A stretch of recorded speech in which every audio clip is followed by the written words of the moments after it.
السلام علیکم ورحمۃ اللہ وبرکاتہ۔ سب سے زیادہ استعمال ہونے والی اپلیکیشن جب ہم اسمارٹ فون لیتے ہیں وہ یہ ہے، اور آپ کو پتہ ہے کہ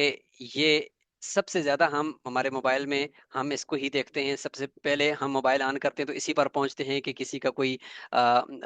میسج تو نہیں آیا۔ لیکن اس کے اندر کچھ علمی فیچرز ہیں، کچھ اس کے اندر آپ کا کوئی چھوٹا موٹا کاروبار ہے اس کاروبار کو چلانے کے فیچرز ہیں،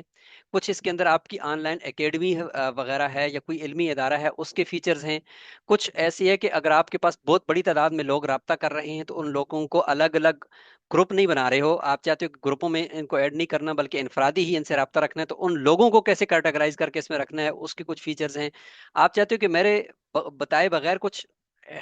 آٹومیٹک میسج ان کو چلا جائے، کچھ اس طرح کے فیچرز، یہ ساری چیزیں میں نے ایک کمپلیٹ کورس کے اندر میں نے بتا دی ہیں، اور وہ اس کورس کا لنک میں نے کمنٹ باکس کے اندر دے دیا ہے، آپ وہاں سے جا کر اس پورے کمپلیٹ کورس کو سیکھیں کہ ایک واٹس ایپ کو ہم افیکٹولی کیسے استعمال کر سکتے ہیں، اور اس میں علمی کام کون سے کر سکتے ہیں، اپنے ادارہ جاتی کام کیسے کر سکتے ہیں، کوئی کاروباری کام اس کے ذریعے سے کیسے کر سکتے ہیں، جا کر اس کو سیکھیں۔ اگلی ویڈیو بھی آئے گی جس میں اس کے کچھ اور ایڈوانس فیچرز ہوں گے جو اس کو لیپ ٹاپ کے ساتھ لنک کر کے وہاں سے سیکھنے کے ہوں گے انشاءاللہ، وہ بھی بہت ہی مفید ہوگی، جس میں ہم ساتھ ساتھ گوگل فارم کو بھی پڑھیں گے۔ جزاکم اللہ خیرہ، السلام علیکم ورحمۃ اللہ وبرکاتہ۔